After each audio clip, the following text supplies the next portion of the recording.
Netanyahu की इतनी हिम्मत हो गई कि कतर पर हमला करने के बाद अब वो तुर्किया को भी धमकियां देने पर उतर आया है। उसने रजब तैयब उर्दवान को क्या धमकी दी और अब मामला किस तरफ जाने वाला है? आमिर रज़ा मेरे साथ मौजूद हैं, उनसे बात करते हैं। आमिर भाई, कतर पर हमला कर दिया, अब वो तुर्किया को भी धमकियां देने पर उतर आया है। देखिए आदिल भाई, पहली बात तो ये है कि नेतन्याहू का दिमाग ख़राब हो गया। मेरा ख्याल है वो सतरिया बतरिया गया है। जिस तरह से मोदी का 70 साल के बाद दिमाग ख़राब हुआ और उसने पाकिस्तान पर हमला करने का सिंदूर ऑपरेशन किया, शायद नेतन्याहू भी दिमाग ख़राब है और उसका दिमाग दुरुस्त करने की ज़रूरत है। देखें, यहूदी पिछले 2000 साल से डायस्पोरा में थे, यानी ये दुनिया में बिखरे पड़े थे।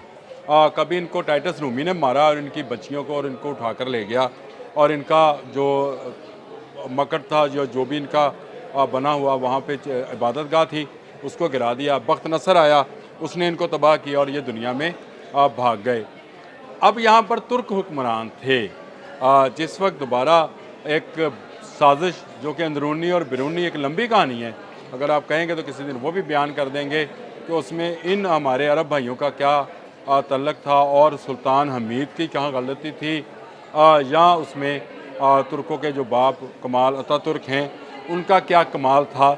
ये एक लंबी कहानी है, वो भी आपको बता देंगे। लेकिन असल में अब का जो फ़लस्तीन है, ये तुर्कों की ही एक रियासत थी और तुर्क ही इस पर हुक्मरान थे।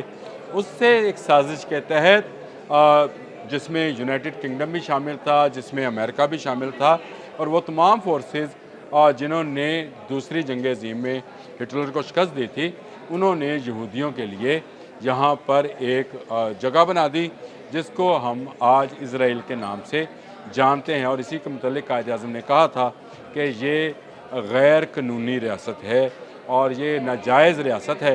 यह नाजायज़ रियासत, अब इसका हौसला इतना बढ़ गया है कि ये पहले हमलावर हुआ गज़ा पर जुल्म के पहाड़ तोड़ते तोड़ते इसको ख्याल आया कि मुस्लिम दुनिया का टेस्ट लिया जाए, और उसने वो टेस्ट लिया, जो कि उसने कतर पर हमला किया और दोहा पर बम गिराए।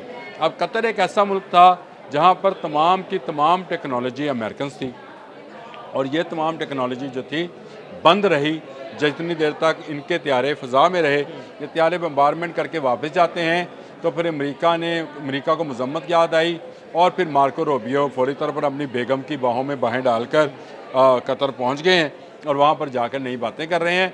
और हौसला ये है इनका कि 15 सितंबर को तिल अबब में एक मीटिंग की जाती है जिसमें अमेरिकन सेनेटर्स शामिल थे, और उसमें नेतन्याहू जो हैं ऐलान करते हैं कि 50 स्टेट्स एंड 1 इज़राइल, यानी उनका वो जो उस कॉन्फ्रेंस का या वो जो इस मीटिंग का मौजू रखा गया, वो ये रखा गया कि एक तरफ 50 मुल्क हैं और एक तरफ मैं अकेला इज़राइल हूँ। तो ये एक अकेला इज़राइल जो है ये शैतान की टूटी है। अब ये लफ्ज़ चलता है कि शैतान की टूटी चले जी, शैतान की टूटी है, और इसको दबाना और इसको मारना जो है अब मुसलमानों पर फ़र्ज़ हो गया है, क्योंकि मुसलमान मुत्तहिद हो रहे हैं। देखें, एक प्रोसेस के तहत इन्हें आपस में लड़ा कर मुख्तलिफ बाउंड्रीज़ के अंदर तकसीम किया गया था।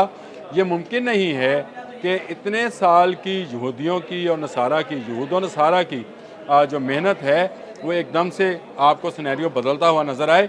लेकिन पहली इब्तिदा जो है दोहा में पाकिस्तान और कतर की मेज़बानी में मुनक्कद होने वाली इस्लामिक हंगामी डिफेंस कॉन्फ्रेंस थी, जिसमें तमाम मुल्कों ने शिरकत की और बात की, और वहाँ पर बात की थी तैयब अर्दवान ने कि नेटो की तर्ज पर हमें एक तंजीम बनानी चाहिए इस्लामी दुनिया की, एक पर हमला सब पर हमला। कल आप भी इसको रिपीट कर रहे थे, मैं इसको दोबारा आज रिपीट कर रहा हूँ कि नेटो का स्लोगन है एक पर हमला सब पर हमला।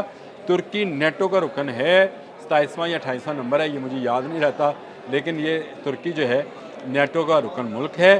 तुर्की अपना 5th जनरेशन का जहाज़ बना रहा है, तुर्की का अपने मिसाइल सिस्टम्स हैं, और तुर्की ने अब दुनिया के बेहतरीन इंटरसेप्टर्स बना लिए हैं जो किसी भी मिसाइल और जहाज़ को चाहे वो कितनी भी बुलंदी पर हो गिरा सकते हैं।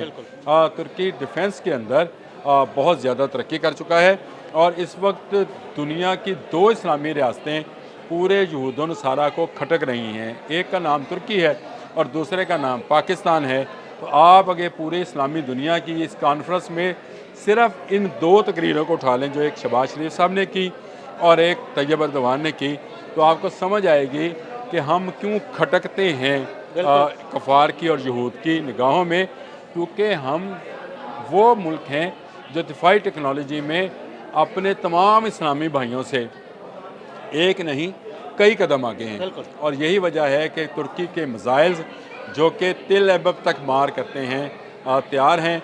फिर आपका एक राइटर मैं पढ़ रहा था, उसके अंदर आपने बताया कि पाकिस्तान बहुत जल्द एक ऐसा तजर्बा करने जा रहा है जिसमें 5 से 6 हज़ार किलोमीटर का फासला। और इससे आपको याद है कि मैंने पहले भी बात की थी कि चाहे तिल एबब हो, चाहे हैफा हो, चाहे डेमोन हो, डेमोन वो शहर है जहाँ पर इनकी एटमी तनसीबात हैं, वो पाकिस्तान के निशाने पर है। तो ये अगर पाकिस्तान के निशाने पे है तो तुर्की के भी निशाने पे है। और दिलचस्प बात है कि ईरान के भी निशाने पे है। दोबारा वक्त आ गया है RCD बनाने का। शायद आपने पढ़ा हो RCD के मतलब 3 मुल्कों का एक कंसोर्शियम था जिसको RCD बोला जाता था। इसमें पाकिस्तान, ईरान और तुर्की थे। अब मेरा ख्याल है एक दिफाई RCD बनने जा रही है और ये दिफाई RCD वो दीवारें चीन होगी, चले चीन भी इसी बहाने आ गया, वो दीवारें चीन होगी जो यहूदो नसारा के उन तमाम गंदे और नापाक अज़ाइम को, जिसको वो ग्रेटर इसराइल कहते हैं, उसको ना सिर्फ रोकेगी बल्कि स्नब करेगी। ये दोबारा से अपना टेंपल बनाने की कोशिश करेंगे। इन्होंने 3rd टेंपल बनाने की बात कई बारहा की है और अब नेतन्याहू खुलेआम कह रहा है कि गल्फ़ का चेहरा बदलेगा। तो अगर वो गल्फ़ का चेहरा बदलेगा तो हम पूरा इज़राइल बदल कर उलट पुलट कर देंगे। ये बात पूरी इस्लामी दुनिया समझ गई है कि पाकिस्तान और तुर्की जैसा मॉडल बनाकर ही वो इज़राइल से या अमेरिका से या जो दुश्मन इस्लामी मुल्क हैं उनसे बच सकते हैं। तो ये मॉडल अपनाना होगा। और मैं ये समझता हूँ चाहे सऊदी अरब है, चाहे कतर है, बहरीन है, अमान है, कुवैत है, इराक़ है, ईरान है, तमाम ममालिक ये समझ गए हैं कि अगर आपका दिफा मजबूत है पाकिस्तान और तुर्की की तरह से, तो आपकी तरफ कोई मैली आंख से नहीं देख सकता। ये जो गीदर भभकी लगाई है नेतन्याहू ने, ये अनकरीब जो है इसको इसका सबक मिल जाए इंशाल्लाह। बहुत शुक्रिया आमिर भाई जी। बिल्कुल आमिर भाई ने बड़ी तफसील के साथ इस बारे में रोशनी डाली।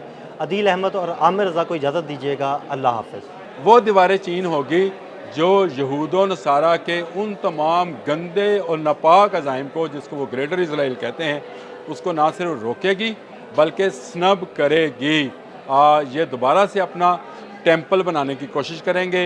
इन्होंने 3rd टेंपल बनाने की बात कई बारहा की है और अब नेतन्याहू खुलेआम कह रहा है कि गल्फ़ का चेहरा बदलेगा। तो अगर वो गल्फ़ का चेहरा बदलेगा तो हम पूरा इज़राइल बदल कर उलट पुलट कर देंगे।